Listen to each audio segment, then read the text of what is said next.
Salmo 23, versículo 4: Ainda que eu ande pelo vale da sombra da morte, não temerei mal nenhum, porque tu estás comigo. O teu bordão e o teu cajado me consolam. O pastor que protege.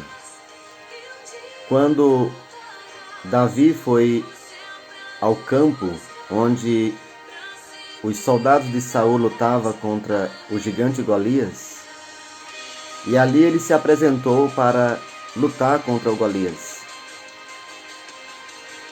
Mas lhe disseram que ele era ainda jovem e não poderia lutar contra aquele grande gigante.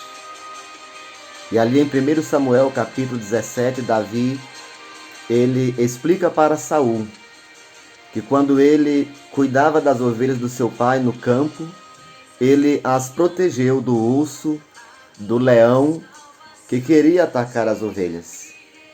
E assim, aqui no Salmo 23, ele se coloca diante de Deus também, sabendo que assim como ele protegia as ovelhas do seu pai dos predadores, ele sabia que Deus, o pastor celestial, era aquele que lhe protegia também dos momentos difíceis da vida.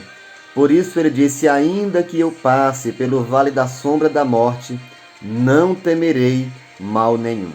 Davi estava aqui cogitando da possibilidade de passar pelo vale da sombra da morte, mas não de ficar no vale da sombra da morte.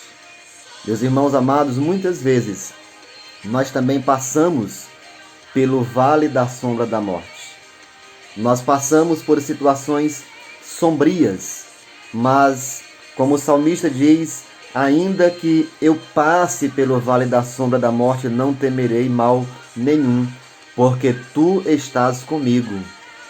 Davi sabia que Deus estaria com ele em cada um daqueles momentos difíceis da vida que ele passava.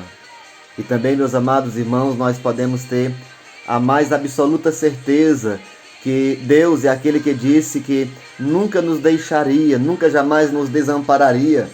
É aquele que prometeu estar conosco para nos proteger.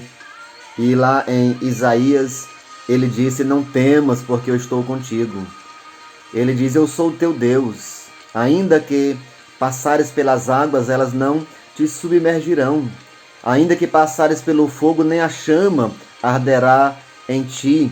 Deus, ele promete estar conosco nas grandes provações da vida para nos proteger, porque é ele aquele pastor que protege. Davi, como pastor de ovelhas, ele sabia que a ovelha é um animal frágil, dependente dos cuidados do pastor. E nós, quanto ovelhas, também somos pessoas frágeis, dependentes dos cuidados do pastor celestial. Mas podemos alegrar o nosso coração porque sabemos que diariamente o pastor celestial, ele está conosco para nos livrar das situações mais difíceis da vida. Continuemos confiando nele, dependendo dele, porque ele é o pastor que cuida de cada uma das suas ovelhas. Desejo um bom dia a todos.